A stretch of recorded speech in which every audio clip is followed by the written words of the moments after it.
Amradun nafsil beşeriye, insaniyatın nafsinin oruları.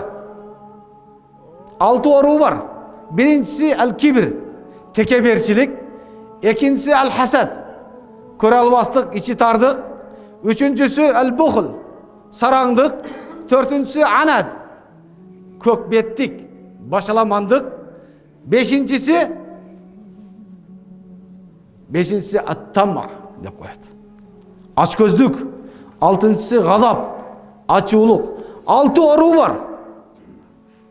Eğer de bu oruğlar adamdın nafsinde tavıla turgan bolsa, bu oru sizni dozokka alıp kirip ketişinin korkunçu var.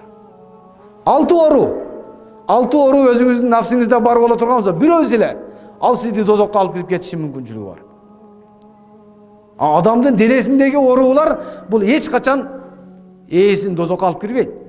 Başınız olursa, içiniz olursa, öpkönüz olursa, borunuz olursa, yüreğiniz olursa, al sizni hiç kaçan dozokka alıp kirip ketpeyt al. Orup kala turgan bolsa, аны айыктырууга да ушунчалык шашылабыз. Бейтапканаларга барып, доктор, дарыгерлерге каранып, немеге жатып, больницага. Денебизге ушунчалык көңүл бурабыз. Кирдеп кетсек, мончого барып жуунабыз. Өзүбүздү таранабыз. Жакшынака кийинебиз, сырткы келбетибизге ушунчалык көңүл бурабыз.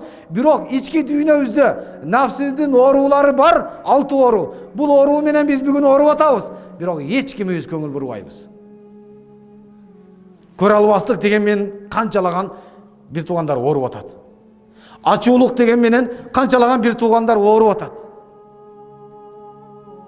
Көкбеттик менен канчасы ооруп атат. Бүгүн эле көчөдө машина айдап кетип баратып, бир аз эле бирөөнүн алдын тоса койсоң, айнектен башын чыгарып, атасы да, апасы да калбайт. Оорулар күндөн күнгө көзүбүз менен көрүп атабыз. Өзүбүздө, башкаларда аябай көп. Эч ким бул ооруларды бир дарысын табайын мунун, айыгайын деп аракет кылыш жок. Демек бул оорулар сиздин нафсиңизде пайда боло турган болсо, ал сизди дозокко алып кирип кетет. Бирок адамдын денесиндеги оорулар эч качан сизди дозокко алып кирбейт.